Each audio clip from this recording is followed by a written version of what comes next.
texte que nous sommes invités à explorer pour conclure ce trimestre, c'est Apocalypse, chapitre 20, les versets 4 à 14. Nous avons étudié comment dans toute la Bible, le Dieu de l'univers a fait alliance avec les hommes pécheurs pour les sauver. Et là, on est au bout. Enfin, le mal est jugé. Enfin, il est hors d'état de nuire. Et enfin, même la mort est mise à mort. La résurrection marque le triomphe de la vie qui ne sera plus menacée. Alors, il y a un mot dans ce texte qui retient particulièrement mon attention.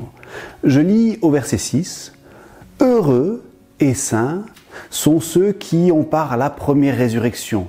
La seconde mort n'aura pas de pouvoir sur eux, mais ils seront prêtres de Dieu et du Christ, et ils régneront avec lui pendant 1000 ans. » Donc le mot qui me touche, c'est le premier de ce verset, « Heureux ».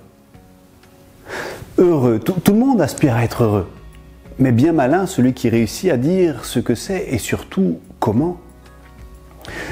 Dans ce texte, c'est l'aboutissement de l'alliance, c'est l'aboutissement du plan de salut de Dieu pour retrouver l'union avec l'humain.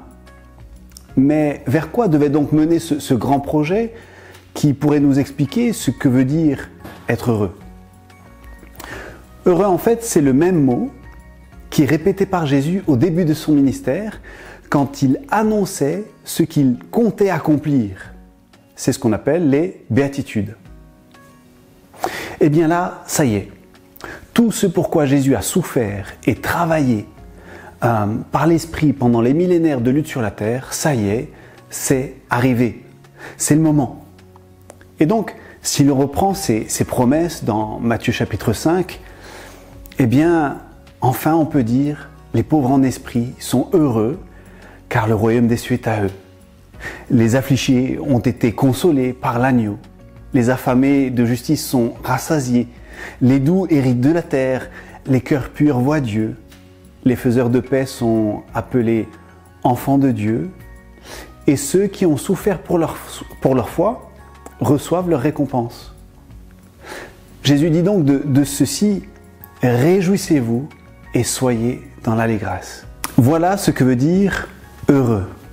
C'est être complètement restauré par la réunion avec notre Créateur, en sachant que c'est pour toujours. C'est le triomphe de la vie. Voilà, que cet espoir que nous avons devant les yeux, qui nous porte, puisse nous accompagner aussi pour la suite et nous donner force et motivation. Amen.